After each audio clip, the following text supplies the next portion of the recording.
অভিযোগ ওঠায় 2 দিনের মাথায় 8 ডিসির নিয়োগ বাতিল ও 4 জনের জেলা বদল করা হয়েছে। দুপুরে সচিবালয়ে এই তথ্য দেন জনপ্রশাসন মন্ত্রণালয়ের সিনিয়র সচিব মোখলেসুর রহমান। এছাড়া সচিবালয়ে মঙ্গলবারের বাগবিতণ্ডার ঘটনা তদন্তে কমিটি করা হয়েছে।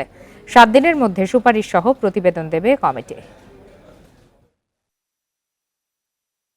9 ও 10 সেপ্টেম্বর 2 দফায় 59 জেলায় নতুন ডিসি নিয়োগের প্রজ্ঞাপন দেওয়া হয়। এর মধ্যে অনেকের যোগ্যতা নিয়ে প্রশ্ন তুলে সচিবালয়ে হট্টগোল করেন উপসচিব পদমর্যাদার 50 থেকে 60 কর্মকর্তা। পরে সেই ডিসিদের নিয়োগ বাতিলের আশ্বাসে তারা শান্ত হন। বুধবার প্রধান উপদেষ্টার সঙ্গে এ নিয়ে বৈঠক করেন মন্ত্রিপরিষদ সচিব ও জনপ্রশাসন সচিব। পরে 8 জেলা প্রশাসকের নিয়োগ বাতিলের আদেশ দেওয়া হয়। এছাড়া টাঙ্গাইল থেকে পঞ্চগড়ে, নীলফামারী থেকে টাঙ্গাইলে, নাটোর থেকে লক্ষ্মীপুরে এবং পঞ্চগড়ের ডিসি যাচ্ছেন নীলফামারী।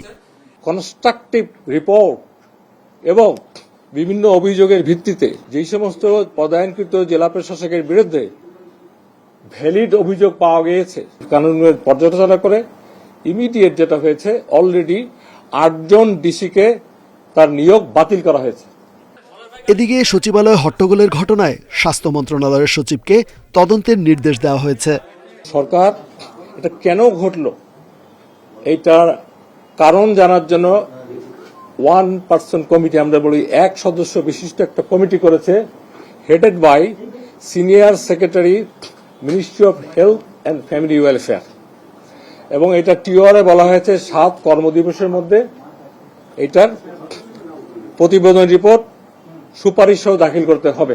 প্রি থট আইডিয়া নিয়ে যাচ্ছি না যে এরা খারাপ করেছে কি ভালো করেছে, কিন্তু টিভিতে দেখে, অন্যান্য জায়গায় দেখে, আপনাদের মতো সাধারণ নাগরিক তো আমি, আপনাদের যে ধারণা হয়েছে আমাদেরও তো ধারণা হয়েছে।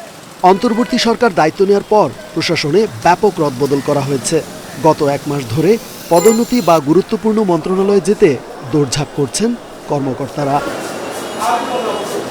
রেজওয়ানুল হক, ইন্ডিপেন্ডেন্ট নিউজ, ঢাকা।